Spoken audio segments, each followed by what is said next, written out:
Hello, friends of the Manhattan Public Library. Welcome. I am Miss Rachel, and this is week 3 of our 4th through 6th grade club, The Questing Beasts. This year, the theme for summer is fairy tales, folklore, stuff like that. It's called Imagine Your Story, and we're talking about different aspects of things that show up in a lot of different folklore each week. And this week, we're talking about animals and creatures, real and imaginary. So the first thing we're going to do is I have a story called Beautiful Blackbird by Ashley Bryan. And it is published by Atheneum books. And it is an adaptation of a folktale from the Ela-speaking people from Zambia, which is a country in Africa. This book also won the Coretta Scott King Illustrator Award. Coretta Scott King was Martin Luther King Jr.'s wife, and there's a major book award that's named after her, and he won the illustrator version of that for this exact book. This is one that tells sort of the story of how animals got more interesting in the way they look. So here we go. Beautiful Blackbird.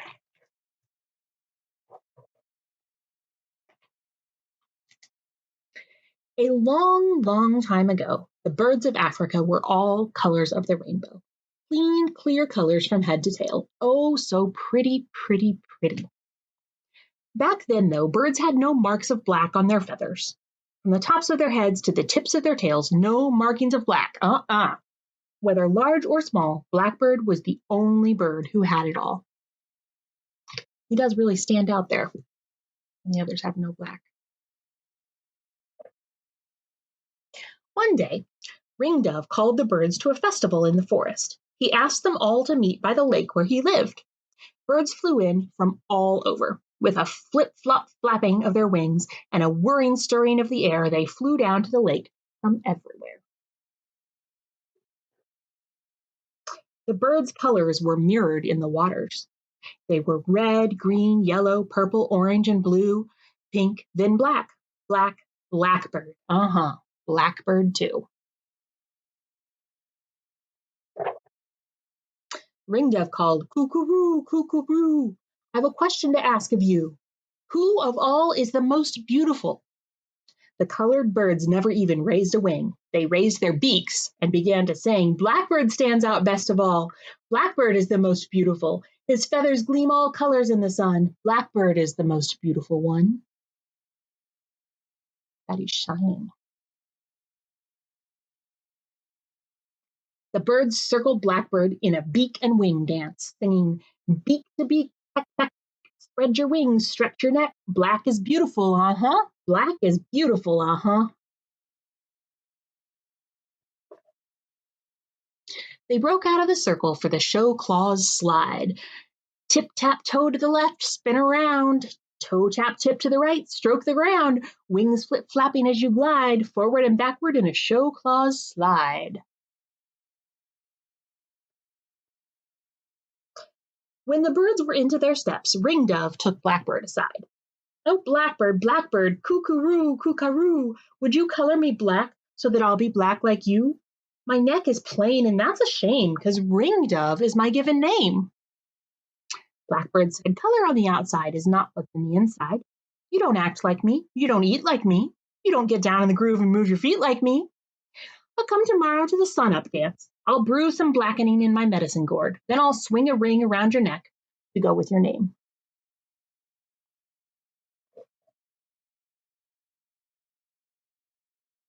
The next day, the birds gathered. Blackbird stirred the blackening brew in his medicine gourd. He stirred it round and round. Then he dipped his feather brush into the pot. With his free wing, he spun Ringdove around, holding his brush to Ringdove's neck. Ringdove sang, "Coo-ca-roo, coo-ca-roo, see what a swinging ring of black can do." My light is.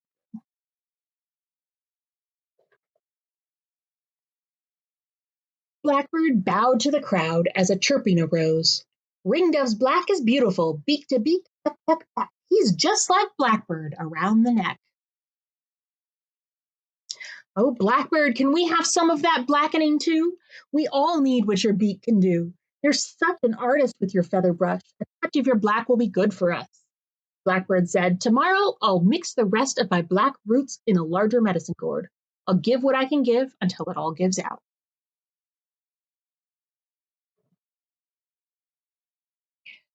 The birds danced the sundown dance, then went to nest. All through the night the birds dreamed of black. Black markings on the head, tail, wing, front or back. Oh, black is beautiful. Black, black, black.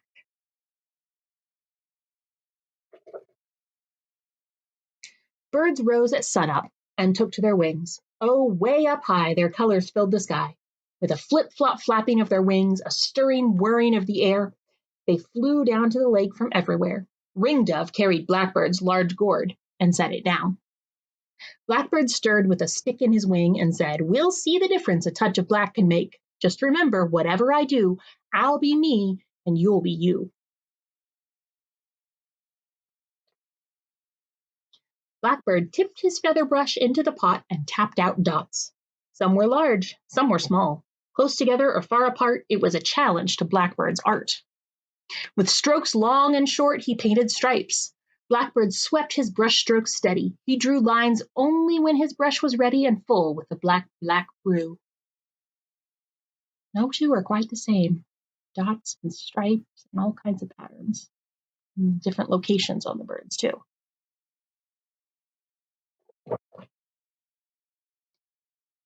The paint in the gourd was getting low. Blackbird still had more to go before he had decorated the birds with black, one and all. Save some for us, cried the small birds. We've been in line and we were on time. We won't step back till we get a touch of black too. Ringdove tipped the gourd. Blackbird slipped his brush way, way in. He brushed the rest of the birds with marks and arcs. He black tapped the last small bird of the flock. Then Blackbird sang, I've painted plenty, plenty, plenty. The gourd's now empty, empty, empty.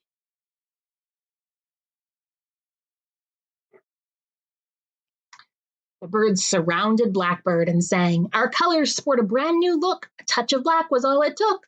Oh, beautiful black, Black is beautiful, They do all blend together a lot more now that Blackbird's not the only one with any black.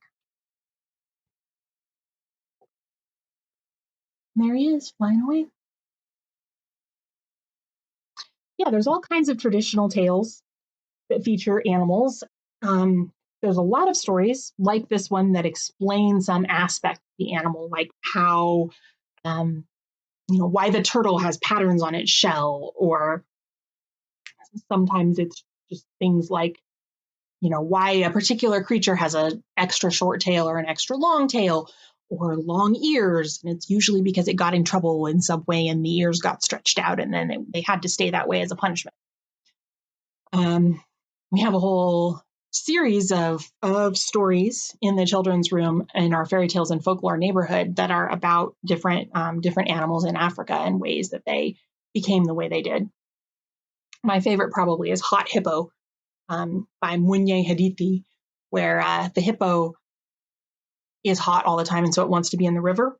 And hippos are they're not carnivores. They don't eat meat. They only eat plants and things.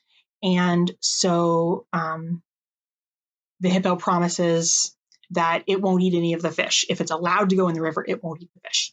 But the god says, well, I don't trust you. So every so often you're going to have to come up and show me your mouth so I can see that there aren't any fish. And so that explains why, while hippos like to rest on the riverbed, they come up to breathe and they're always yawning, opening their mouths. So you can see there's no fish and the hippo is following the rules. And in that way, it's allowed to stay in the river and cool off. There's all kinds of stories like that from all around the world. There's also, of course, all kinds of other animals that are not real creatures that some of them make sense. We can kind of understand why maybe there's a story about a creature like that, and some of them, no idea. Things like, for example, unicorns are not real, obviously. Narwhals, however, are real. And they're sometimes called the unicorn of the sea, and it's a kind of a whale, and it has this big tusk that is a spiral, and it just keeps growing bigger and bigger. It's just a tooth, and it goes way out, and it'll spar with other narwhals. And there's a theory that a narwhal tusk is that people saw that and thought that it was a unicorn horn, and they were sold as that sometimes. But as far as where people got the idea of a dragon that could breathe fire, who knows? And there's different kinds of dragons. Asian dragons tend to be very different from European dragons. That whether they're even just, whether like in European stories, dragons are usually, they need to be slain, whereas in Asian stories, they're usually good or lucky, or at least not bad. So yeah, things are different in different places around the world. The kinds of stories that arise, some of that depends on geography and climate. Some of it you can see traces of where different people groups migrated around. You see the sorts of stories that they brought with them, and then the new place where they landed adopted those stories and kind of fused them with the old stories that they had before. It's one of the ways that you can trace people groups migrating. You can see that in food and language, and you can also see it in stories, which is really cool. So, as always, I'm going to have links in our handout to some other things that you can do. I have a video for an origami dragon that you can make, and we'll have some other crafts, activities, recipes, that type of thing, and also book recommendations for other stories about creatures, real and imaginary.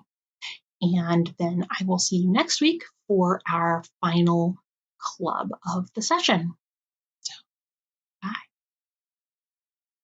If you enjoyed this video, please give us a thumbs up. Be sure to subscribe to our channel and hit that notification bell to be alerted to future content updates. Be sure to visit our website at mhklibrary.org to sign up for summer reading and see the rest of our summer lineup.